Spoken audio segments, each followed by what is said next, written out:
Bonjour à tous et bienvenue pour ce nouveau point d'actualité de Shine Capital. Nous sommes heureux de vous présenter les résultats de notre gestion du mois écoulé. Les marchés actions ont reculé en novembre. La découverte d'un nouveau variant alimente les doutes sur la pérennité de la reprise économique. Même s'il est à ce stade délicat de mesurer l'impact potentiel de ce nouveau feuilleton pandémique, il apparaît légitime et sain que les indices consolident alors qu'ils évoluaient au début du mois à des niveaux records. La situation fondamentale demeure cependant favorable à la classe d'actifs actions. La hausse de l'inflation renforce encore l'effet TINA, il n'y a pas d'alternative.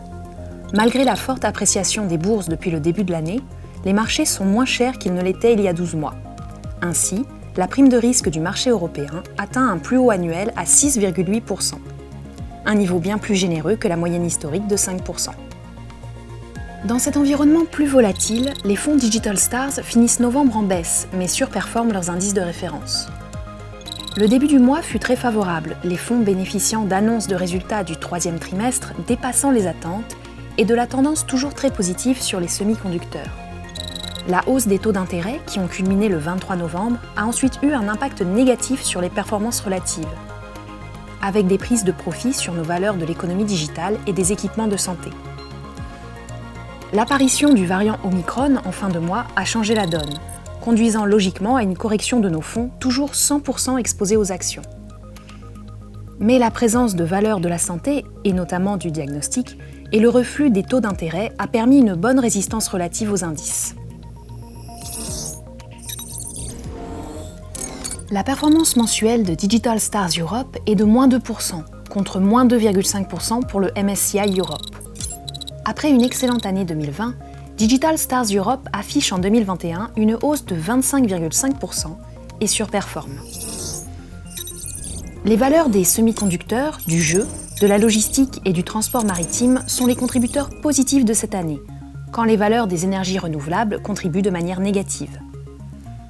On notera que les titres du jeu ont été vendus suite au renforcement, en septembre, de notre politique ESG. Les rebalancements effectués en novembre ont été diversifiés, sans identifier de direction sectorielle précise. Le modèle a principalement intégré des valeurs des secteurs semi-conducteurs, du cloud et des services informatiques, mais également des financières ou de l'acier.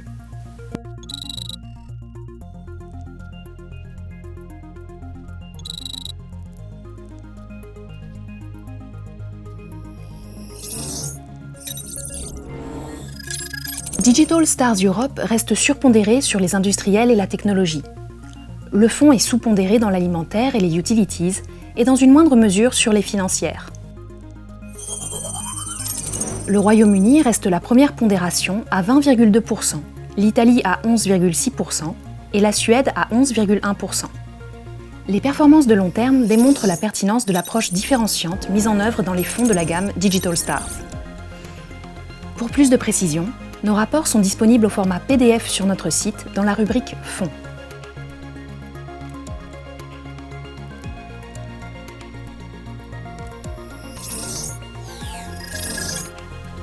À bientôt pour un nouveau point d'actualité avec Shine Capital.